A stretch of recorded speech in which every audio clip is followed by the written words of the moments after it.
Il peut arriver que le Seigneur ne nous réponde pas. Et cela est tout à fait normal, vous me direz.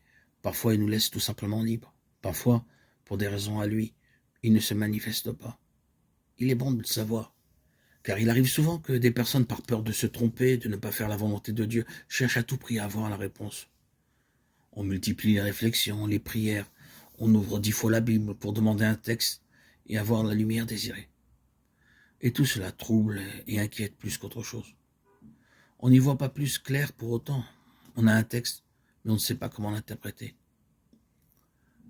Quand le Seigneur nous laisse ainsi dans l'incertitude, il faut l'accepter tranquillement, plutôt que de vouloir forcer les choses et se tourmenter inutilement, parce que nous n'avons pas de réponse évidente.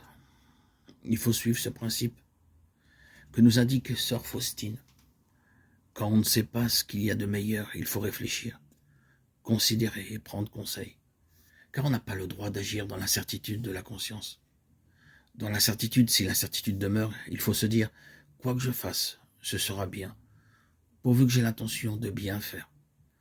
Ce que nous considérons comme bon, Dieu l'accepte et le considère comme bon.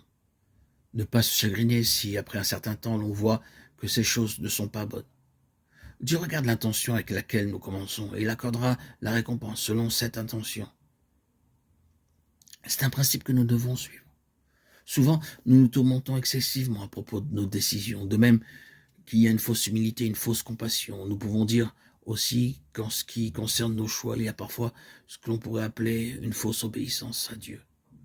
Nous voudrions être toujours absolument certains de faire la volonté de Dieu dans tous nos choix et ne jamais nous tromper. Mais il y a dans cette attitude quelque chose qui n'est pas très juste. D'une part, ce désir de savoir ce que Dieu veut cache parfois une difficulté à supporter une situation d'incertitude. Nous voudrions être dispensés d'avoir à décider par nous-mêmes. Mais fréquemment, la volonté du Seigneur est que nous sachions nous décider, même si nous ne sommes pas absolument sûrs que cette décision soit la meilleure. Dans cette capacité de décider dans l'incertitude en faisant ce qui nous semble le meilleur et sans passer des heures à tergiverser, il y a une attitude de confiance et d'abandon.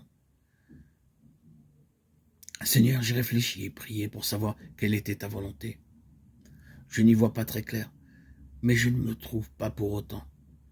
Et je ne vais pas rester des heures à me casser la tête. Je décide telle chose parce que, tout bien considéré, ça me semble à moi la meilleure chose à faire. Et j'abandonne tout entre tes mains. Je sais bien que même si je me trompe, tu ne m'en voudras pas, car j'ai agi avec une intention droite. Et si je me suis trompé, je sais que tu seras capable de tirer un bien de cette erreur.